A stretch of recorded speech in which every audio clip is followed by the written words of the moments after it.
Guys, আজ একটা দারুণ ক্যামেরা স্মার্টফোন সম্পর্কে জানাবো। আচ্ছা, আপনি কি জানেন 2025 সালের সেরা কম্প্যাক্ট ফোনের মধ্যে একটা ছিল ভিভো X200 FE। এটা দেখতে সুন্দর ছিল, পারফরমেন্স ভালো ছিল, সাথে ক্যামেরা ছিল দুর্দান্ত। আর এই ফোনটির সাকসেসর মানে X300 FE নিয়ে চলে এসেছি। যদিও এটা চীনে S50 Pro নামে লঞ্চ হয়েছে, সে যাই হোক, আজকের ভিডিওতে দেখবো এই X300 FE আমাদের অবাক করতে কি কি নিয়ে হাজির হয়েছে। তো আর দেরি না করে চলুন শুরু করি আজকের ভিডিওটি।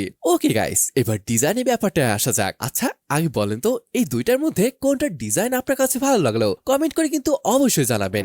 আমি যদি বলি, আমার কাছে আগে ডিজাইনটা বেশি ভালো লাগছে। যাই হোক, ভিন্ন ডিজাইন, ভিন্ন ক্যামেরা মডিউল এবং এটা আগের তুলনায় কিছুটা মোটা বলে মনে হয়েছে। তবে যদি এটা থিকনেসের কথা বলি, এটা অনলি 8 মিলিমিটার এবং ওয়েটের ব্যাপার আসলে এটার ওয়েট 191 গ্রামের মতো। আর হ্যাঁ, এটার ফ্রেমটি অ্যালুমিনিয়াম অ্যালয় ফ্রেম এবং ব্যাক প্যানেল অবশ্যই গ্লাস দ্বারা তৈরি। আর যদি ফোনটি প্রোটেকশনের কথা বলি, এখানে IP68, IP69 এর রেটিং রয়েছে, ভালো ব্যাপার কিন্তু, আর এটা অবশ্য থাকারই কথা। অলরাইট, এবার আসেন আমরা এটার ডিসপ্লে নিয়ে কথা বলি। খুবই সুন্দর একটা ডিসপ্লে এখানে ব্যবহার করা হয়েছে। এখানে আমরা পাচ্ছি কম্প্যাক্ট মানে 6.31 ইঞ্চের 1.5K রেজলিউশন যুক্ত OLED LTPO ডিসপ্লে, অর্থাৎ অন থেকে অন 20 Hz পর্যন্ত এখানে ডাইনামিক ভাবে রিফ্রেশ রেট পরিবর্তন হবে, যার ফলে পাওয়ারের অপচয় কিন্তু খুবই কম হবে। 5000 নিটস এর পিক ব্রাইটনেস রয়েছে।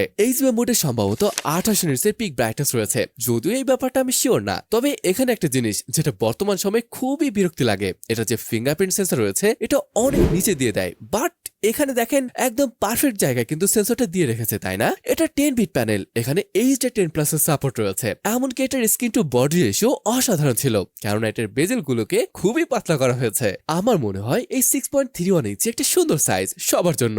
এবার যদি এটার স্পেসিফিকেশনে বলি, আমার কি মনে হয় জানেন? এটা সব থেকে কমপ্লিট কম্প্যাক্ট ফোন। কেন বলছি? দেখুন, এখানে ব্যবহার করা হয়েছে স্ন্যাপড্রাগন 8 Gen 5K, যার আন্তত স্কোর 3 মিলিয়নের উপরে আসে। আবার এটার বেস ভ্যারিয়েন্টটি শুরু হচ্ছে 1256 GB দিয়ে, আরেকটা সম্ভবত 12512 GB হবে। যদি এদের র্যাম আর রম টাইপের কথা বলি, LPDDR5X আল্ট্রা র্যাম, স্টোরেজ রয়েছে UFS 4.1। এত কিছুতেই যদি আপনি অবাক না হন, তাহলে এবার শুনুন, এত কম্প্যাক্ট একটা ফোনে ব্যাটারি হিসেবে ব্যবহার করা হয়েছে 6500 mAh এর এক বিশাল ব্যাটারি। সো একদম আরামসে 1.5-2 দিন ব্যাটারি ব্যাকআপ পেয়ে যাবেন। আর একটা দারুণ ব্যাপার হলো, এটার চার্জিং হিসেবে এখানে রয়েছে 90 ওয়াটের ওয়ার চার্জিং প্লাস 40 ওয়াটের ওয়্যারলেস চার্জিং এর ব্যবস্থা রাখা হয়েছে।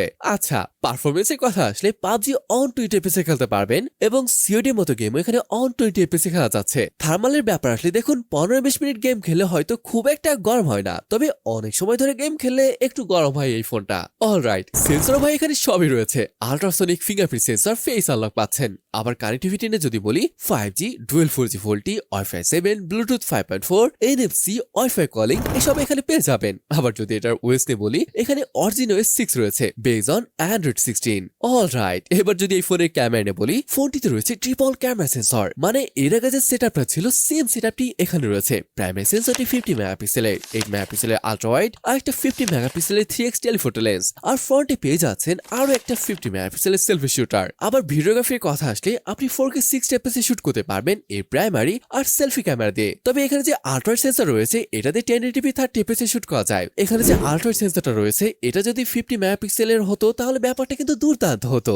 গাইস, এখানে নয়েজ ক্যান্সেলিং মাইক তো আছে, তবে ফোনটির ক্যামেরা মডেলের নিচে আরো একটা মাইক রয়েছে যেটা ভিডিও করার সময় আরো বেশি সাউন্ডকে ক্যাপচার করতে পারে। আরেকটা ব্যাপার দারুণ আর ইউনিক মনে হয়েছে আমার কাছে, এটার যে ফ্ল্যাশ লাইট রয়েছে এটা ফোকাল লেন্থের উপর ডিপেন্ড করে পাওয়ার বাড়বে এবং কমবে। এটা ভালো লাগার মতো ছিল, মানে আপনি যদি 3x এর ফটো তোলেন এটা তীব্রতা বেড়ে যাবে, আবার কাছে থেকে তুলছেন এর তীব্রতা কমে যাবে। দারুণ ব্যাপার কিন্তু। আবার ফটোগুলো দেখুন, দুর্দান্ত লাগছে কিন্তু, মানে ডাইনামিক রেঞ্জ বলেন, colour, screen tone, accuracy, details, এখানে আমার মনে হয় এটা আপনার কাছে দুর্দান্ত লাগবে। আর ভাই, এটা ভিভোর ফোন, তা আবার X সিরিজের হতে যাচ্ছে।